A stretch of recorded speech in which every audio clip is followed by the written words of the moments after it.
तुम वोट मुझे दे दो, काला धन लाऊंगा। जब पीएम बना तो मैं गरीबी मिटाऊंगा। तू झूठ बोलता है, तू झूठ बोलता है, तू झूठ बोलता है, तू झूठ बोलता है। तुम वोट मुझे दे दो, काला धन लाऊंगा। जो पीएम बना तो मैं अच्छे दिन लाऊंगा। तू झूठ बोलता है, तू झूठ बोलता है, तू झूठ बोलता है, तू झूठ बोलता है। ओहो, क्या बात है सोनू भैया, बहुत अच्छे।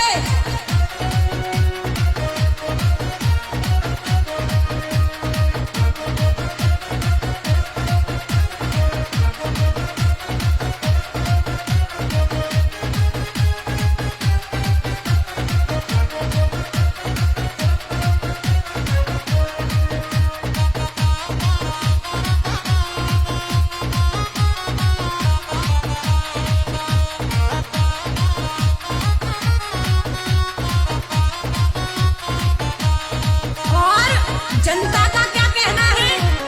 अरे मोदी जी ध्यान से सुनना, क्या है जनता का कहना?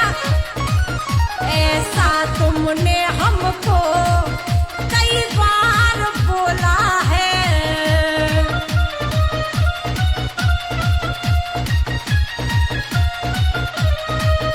ऐसा तुमने हमको कई बार बोला है।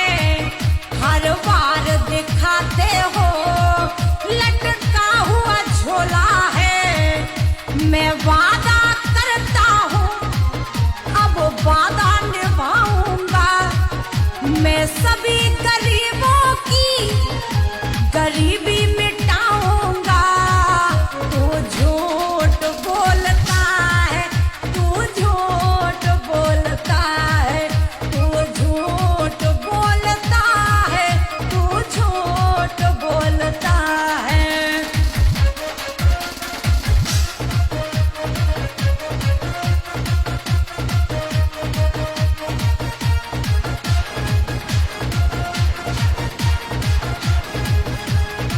अब मोदी जी जनता बहुत समझदार हो चुकी है, अब आपकी बातों में आने वाली नहीं है। तो सुनिएगा,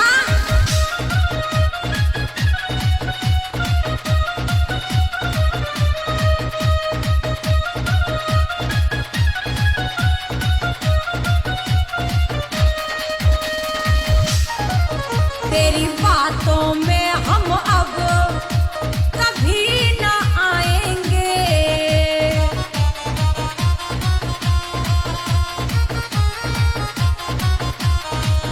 तेरी बातों में हम अब कभी न आएंगे। तू जुमलेबाजी है ये सबको बताएंगे।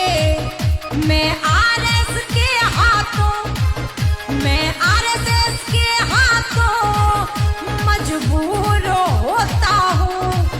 बस इसीलिए अपनी इज्जत को खोता हूँ। तू झूठ बोलता है, तू झूठ बोलता है, तू झूठ बोलता है, तू झूठ बोलता है।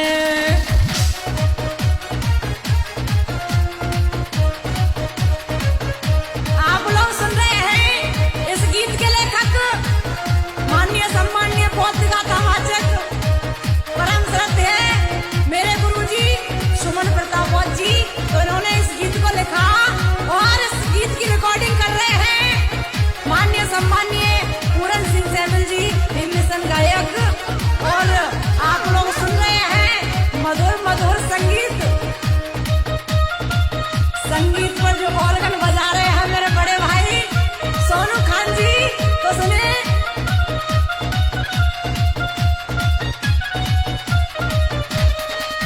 मोदी जी सुनिए और क्या कहना है। जिस संविधान से तुम संसद को चलाते हो,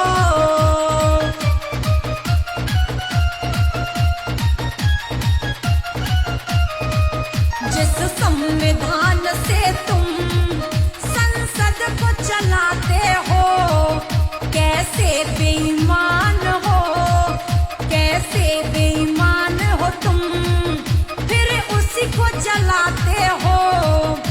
मैं वादा करता हूँ, मैं वादा करता हूँ, अब फिर न जलाऊं